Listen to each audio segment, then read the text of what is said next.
Lord. And thank you for allowing me to come and bring the word to you all. That was Pastor Nathan asked me to do this in his stead. And thank you so much for the opportunity, Pastor Nathan. I don't know if he'll watch this or not, but at least I got that out there. Okay. Oh, you're just now recording it? Okay.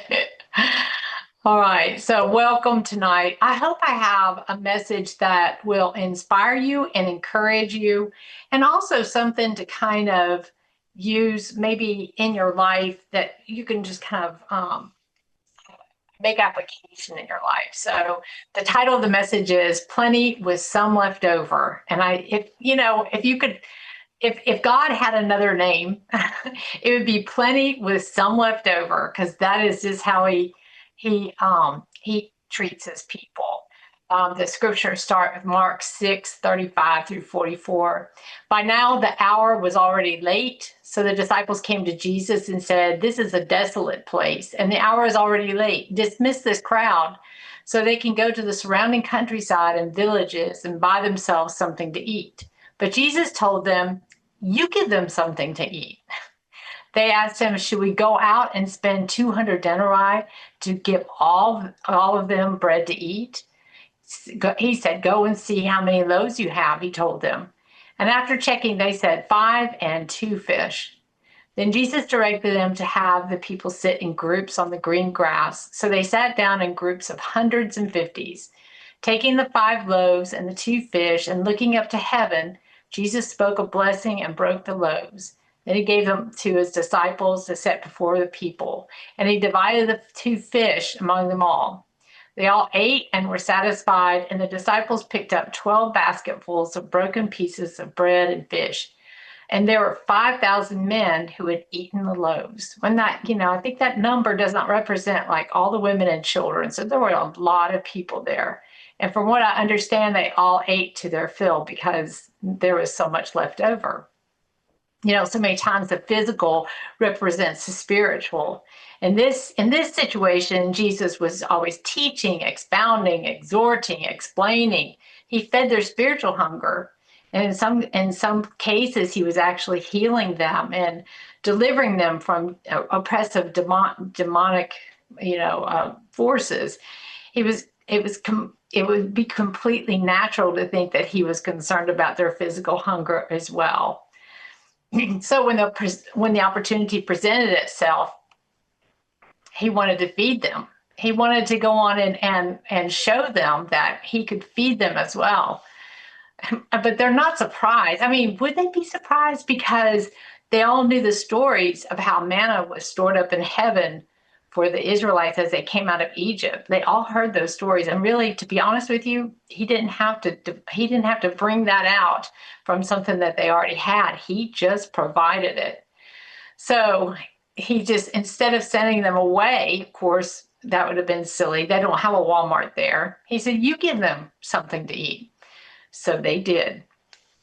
Our heavenly provision comes in many forms. In this way, he was actually feeding them the spiritual, the hunger, the word. He was touching them in their bodies, and then he was also feeding their hunger. And later in Matthew 16:5 through 11, he takes the opportunity to drive a point home for them about heavenly provision. Do you remember the story when they said, "You know what? We forgot the bread." And you know what? I don't know if it was just men. I really think there were women among them, but they did forget to bring the bread. So when they crossed this is actually in 16:5 through 11, like I said, Matthew. When they crossed to the other side, the disciples forgot to take bread. "Watch out," Jesus told them. "Beware of the leaven of the Pharisees and the Sadducees." They discussed this among themselves and concluded, "It is because we did not bring any bread." Aware of their conversation, Jesus said, "You have little faith. Why are you debating among yourselves about having no bread?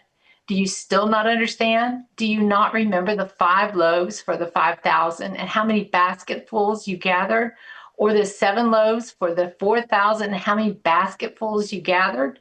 How do you not understand that I was not telling you about bread? But beware of the leaven of the Pharisees and Sadducees." All right, so today I really want to talk to you about operating from a place of abundance rather than a place of lack.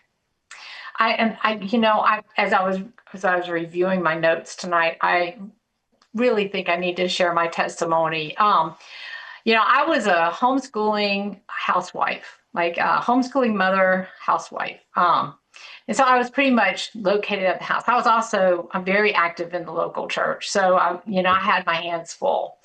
And Jeff was our he was pretty much the primary breadwinner. Every now and then I would take a part-time job, like taking the nursing clinical students to the hospital for like a Saturday or whatever, but it really wasn't anything that was regular. It certainly wasn't permanent. It was just, a little extra money every now and then. So when we got word that he was being laid off, him and 9 other men, they were all 9 together or whatever, it was a whole department they were laying off. And we found out right after Christmas, which I thought that was nice of them to wait until after Christmas. But they did use Christmas or the New Year to change the severance package, which was not to our benefit. Anyway, so when we found out he was going to be laid off, we're like, oh my. The first thing that went through my mind was, I got to go to work. I got to go to work. Now, where am I going to work? I don't even know. And how long do I have to go to work? I mean, because I'm homeschooling the kids. It's not like you just hang all that up and you just. Anyway, but God knew my panic. He sent me a friend that I very rarely talk to on the phone, but she called that morning. She goes, I want to know how you doing. I'm like, I can't believe you called today. Of all days, I said, my husband is taking his computer down to Columbia, South Carolina. That's where his headquarters was, to turn it all in, turn his keys in. As of today, he's laid off. She goes, oh my. She goes, it sounds like you're going to be like in the wilderness for a little bit. I was like, yeah. I said, so I've been wondering, well, where do I go to work?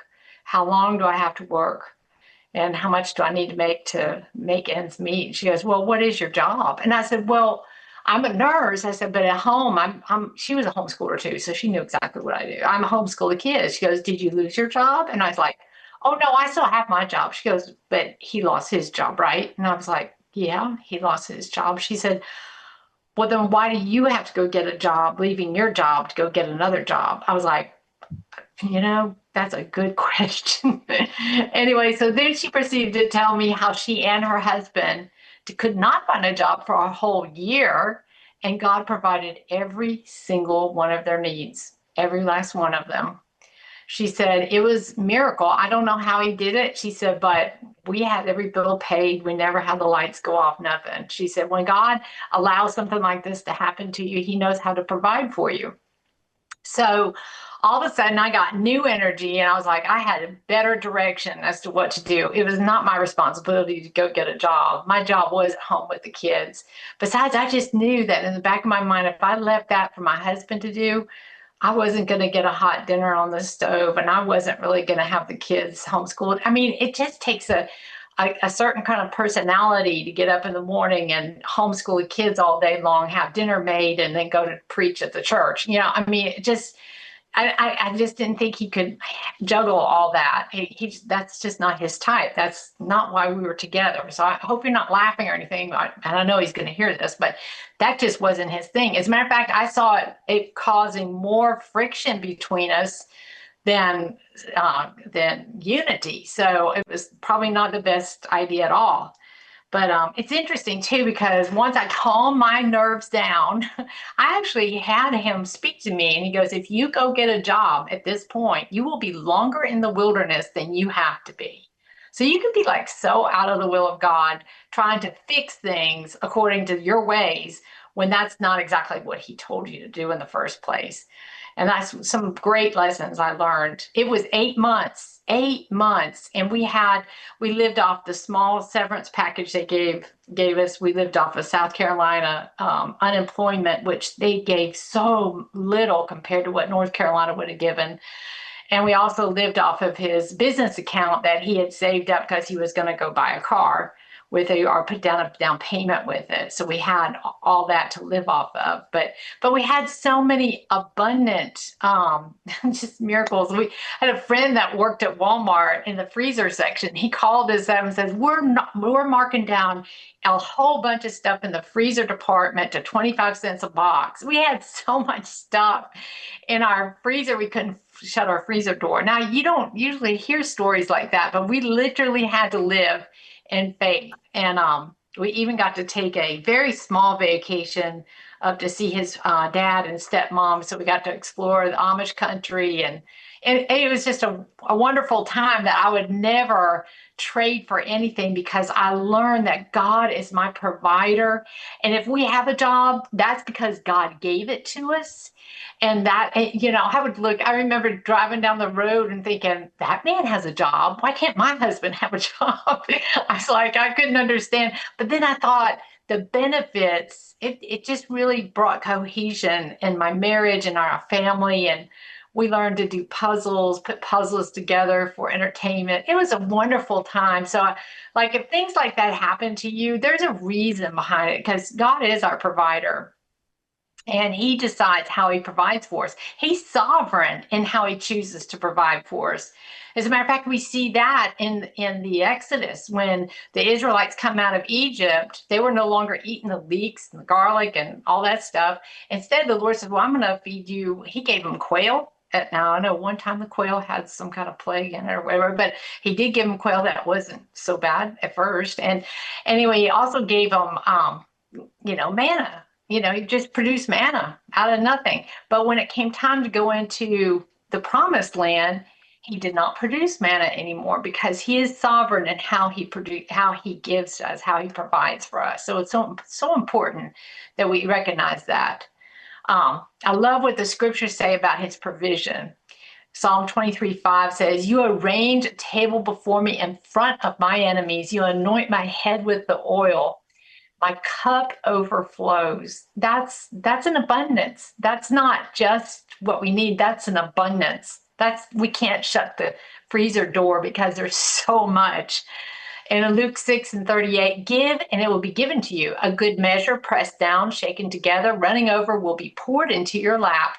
For with the measure you use, it will be measured back to you. One of the things in our wilderness experience was that we were given like an offering to foreign missions. We were given an offering to the church, and we're also giving our tithes. And the Lord very clearly told us to not stop giving those offerings.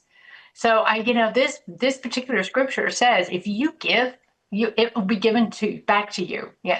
And I think that's kind of where we get that saying, you cannot outgive God. It's true. You really can't outgive God. He's going to pour it back into your lap, and it's going to be in an abundance. Psalm 37:25-26. I once was young, and now I'm old. Yet have I never seen the righteous abandoned, or their children begging for bread, for they are ever generous and quick to lend, and their children are a blessing. And then 2 Corinthians 9:8-10. And God is able to make all grace abound to you, so that in all things, at all times, having all that you need, you will abound in every good work. As it is written, he has scattered abroad his gifts to the poor. His righteousness endures forever. Now he who supplies seed to the sower and bread for food will supply and multiply your store of seed, and will increase the harvest of your righteousness. So let me just cover some principles that really, this is what we need to base our lives on in God's economy. When we serve Jesus, we operate from a standpoint of abundance. I remember asking the Lord, I was like, Lord, I need more, I need less fear. What is it? Fear that is not of God, right? That is not of God. But his love casts out fear. So I was like, I need a more rich experience with your love. And I'm like, I really heard him say, I've given you my love. It's already there. It's how you're thinking about it. It's how we think about it. I already have everything that I need.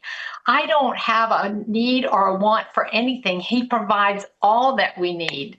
I remember I walked into this store and I was trying on this sweater, but I had to take it back to the dressing room. And the lady that was going to check me in, she looked at me, she goes, oh, that's a beautiful sweater. And I said, well, I wanted to see if it was going to fit. Well, I came back out and she starts ministering to me. And she said several things. She had no idea what I do. She didn't know me from Adam. She just started ministering to me.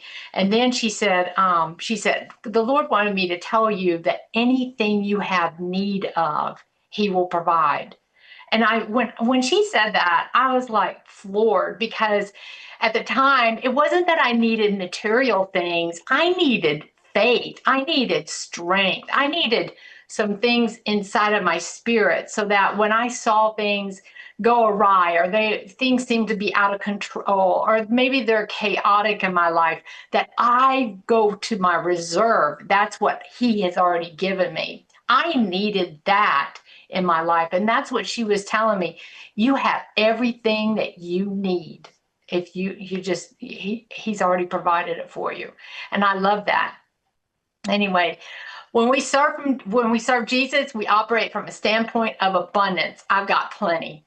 I've got plenty. I've got plenty of fortitude. I've got plenty of grace. I've got plenty of strength. I have enough. Whatever I need, emotional gumption, whatever I need, he's already supplied it. Because we tend to see different things come up, and then we start to panic like the disciples did. The first thing they said was, oh, we don't have any bread. He knows we didn't bring any bread. But before they could talk anymore about what they didn't have, Jesus reminded them, did you not remember we fed all those people, and how many baskets of extras were taken up? And those two situations, one for 4,000, one for 5,000, look at all the extra baskets. So, the unfortunate thing is that when we say negative things about our situation, we almost become like the Israelites did when they came out of Egypt in Exodus 16:3. The first thing they said was, like, when they found that they couldn't have water, or they couldn't find it abundantly, or they couldn't find it easily, or maybe they were hungry or whatever. But anyway, the first thing they said in 16:3, if only we had died by the Lord's hand in the land of Egypt, they said. There we sat by pots of meat and ate our fill of bread. But you, meaning God, have brought us into this desert to starve this whole assembly to death, which actually that's not capitalized, so it might have been Moses that they were making this accusation against. But in actuality, it is God that they're making this accusation against. We snicker about how they acted, but sometimes our very words that we say are just as negative. And we are almost on the brink of accusing God of not supplying our needs. Oh, so as humans, our needs are very vast and diverse. We need all kinds of things. Sometimes it's a financial need, and sometimes it's a food need. Really, sometimes it is. Sometimes it's grace. We talked a little bit about this. Sometimes we just need strength, wisdom. I love the scripture in James. He says, if any of you lack wisdom, pray and ask God, but ask expecting to receive. Because if you doubt when you're asking, you'll be like a wave, tossed to and fro. You won't get your answer because you're not going to be able to have the faith to receive it. Emotional fortitude. These are just to name a few, because sometimes we are demanded upon. I'm going to have to digress a little bit from these notes. I worked with a medical director, and he was one who just refused to let everything hit him all at once. Actually, God gave me this lesson about him. So he would you go into his office, and there wasn't clutter on his desk. There was just one thing that he was working on, just one thing. He didn't really have a whole lot of other things going on. Not that he wasn't busy or didn't have an opportunity to do. There's always a lot of things to do, but he chose to just have one thing on his desk at a time. And I remember going to prayer one morning, and I was like, Lord, I just feel like everything's coming at me from so many different angles, and it's just overwhelming at times. And then the Lord took me to my director's office, and he goes, do you see? Let's look at his desk again. He just has one thing. And the Lord let me know that, you know what? I am the single bus driver of my bus. And if I have too many things coming at me, it's because I have allowed all that stuff to come at me. So I think it's really important for us to not allow our environment to dictate to us what we're going to tackle or how we're going to handle things, because God only gives us one thing at a time anyway. It's what we do, it's how we manage all that. And that's when we get into the abundance, like the fragments, because we're going to get into that, because that's what this whole lesson was really about for me. I'm just adding all this other stuff because it's very positive for you. Anyway, all right, so let me get back into my another principle. Okay, so what is it? It's, first of all, we have to understand that it's God's desire to give us what we need. But then we also have to expect to receive exactly what we need. And sometimes that's hard because we sometimes allow our personality to get in the way. We allow the voice that tells us this is not going to work. This is not going to end very, very well. This is, you know, I've been at home now for a year working full-time ministry, and there's times that I feel overwhelmed and I'm like, this is crazy. I should not be overwhelmed in this environment. And the Lord says, yes, that's correct. You should not be overwhelmed in your situation. You have more control over that situation, Lisa, than you think you do. And so what I would do is I would start knocking out things that were fragments. Oh, that's really good. We're going to get to that at the end of this whole message. So another principle we have to talk about is that Jesus opens his hand to satisfy us. Psalm 145:16 says, you open your hand and satisfy the desire of every living thing. I love that. I love that. This just all goes back to the simple principles, doesn't it? Psalm 107:9 says, for he satisfies the thirsty and fills the hungry with good things.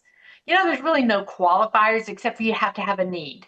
There's got to be a need. So in that case, it's hunger and thirst. That's a need. But if you have a need for anything, he's going to satisfy that.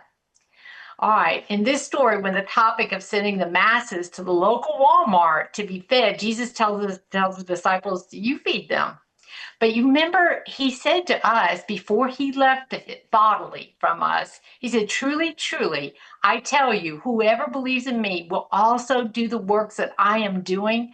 He will do even greater things than these, because I am going to the Father. So wait a minute, when he left us in charge so that we can pray. We can pray for those people. If there's a miracle that's needed, we just pray and it's taken care of. Yeah, I got to think and then go back to food. Food is so simple and like it's just like basic. It is such a basic need. But going back to that, of course, you can add anything else into it. When we do our little brunches and stuff, I tell them bring something if you can, but it doesn't have to be enough to feed everybody. Bring a little something. I said we even divide things, and like those big muffins from the grocery, we divide those in quarters or halves or whatever. And people take a half or whatever. And we always have an abundance. And people are taking gobs of food home. I had one lady come and she goes, you didn't tell me to bring anything. I said, I knew there was going to be plenty of food. You didn't need to bring anything. She goes, well, next time I'm going to bring something. I said, you can. I said, but you know, there's always plenty. Why? Because that's the principle we operate under. God always provides more than enough. And I think if you have any of our gatherings, there's always lots of food left over. I truly believe that's just him showing he just provides more than enough. All right, so he does not limit his miracles to only the kingdom. That's another one of the principles. One of the principles that you see in this, later on he says, some of these people that came looking for him is like, you're following me because you ate the bread and the fish, right? That's why they're following him. They're fans. They're fans. They're not really followers. They're interested. They're intrigued. They're intrigued. And so don't be surprised if God asks you to pray for somebody that does not have faith. You know, that might be your launching point to talk to them about the gospel, to talk to them about Jesus's ministry here on this earth. And you just never know. You're feeding them something that just might make them really hungry later for more. So always remember that out of all the situations that we're in, and God gives you that little nudge to go pray for somebody, and you're like, I don't even know if they're a believer. I don't even think it's second thought about it. Jesus went around doing lots of miracles for a lot of people, and not all of them were true followers. Some of them became very true followers, and some were followers right away. Some it took a little bit of time, but that might be the seed that you're planting that might come up and produce a follower later. All right. So let's talk about the provision that produces leftovers. This is where this is kind of where I started with this lesson. For me, this was actually for me something that God just started dealing with me about.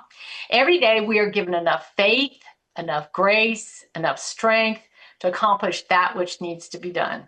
Okay? He doesn't just give enough. He actually gives an abundance, which is usually more than we need. We see this in the story of the manna that came with boundaries. Again, we're back to food, but food is a very basic need. It's a really great subject to just kind of apply basic life things to principles. Exodus 16:4. Then the Lord said to Moses, behold, I will rain down from heaven, bread from heaven for you. Each day the people are to go out and gather enough for that day. In this way, I will test whether or not they will follow my instructions. So they were only to pick up enough for the day, but on the day before the Sabbath, they were to pick up extra. Okay. But there were some who just ignored this boundary. Okay. And they'd bring in more than they were supposed to. Not for the Sabbath, but for the day. So this is what happens to it. He said, Moses said, this is Exodus 16 through 19. This is what the Lord has commanded. Each one is to gather as much as he needs. You may take an omer for each person in your tent. So the Israelites did this. Some gathered more and some less. When they measured it by the omer, he who gathered much had no excess, and he who gathered little had no shortfall. Each one gathered as much as he needed to eat. Then Moses said to them, no one may keep any of it until morning. But they did not listen to Moses. Some people left part of it until morning, and it became infested with maggots and began to smell. So Moses was angry with them.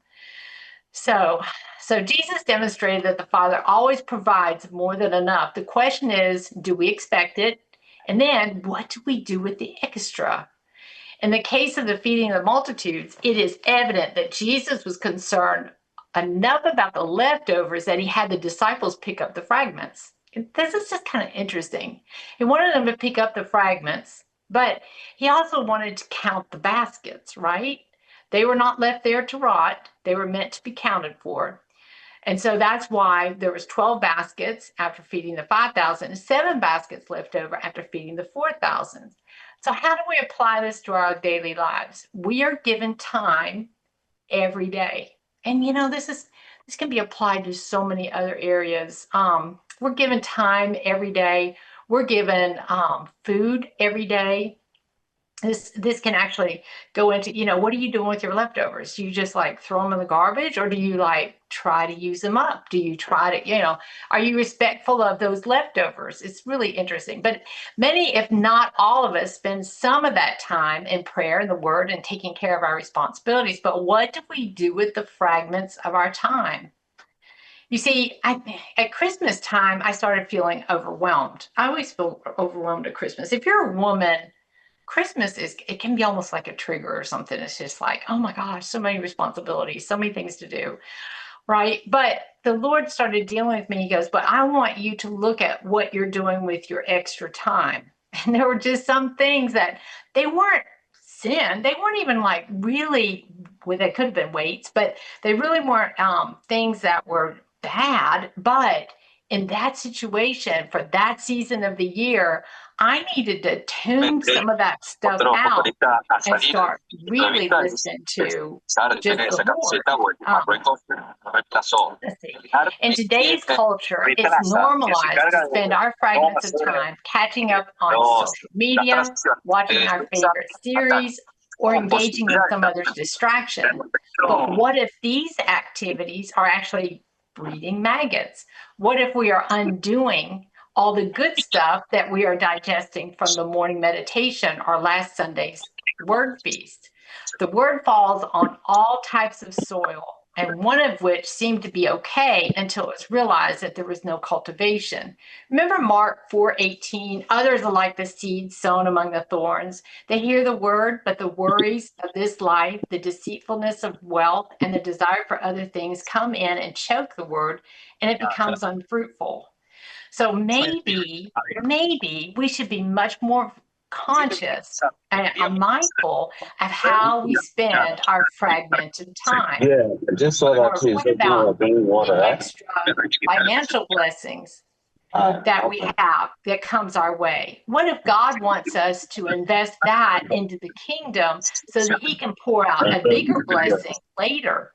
You just never know. If we dedicate those fragments to God, you just never know how he wants to bless us through that. What about the faith that we've been walking in? Maybe it should be shared to boost someone else's faith.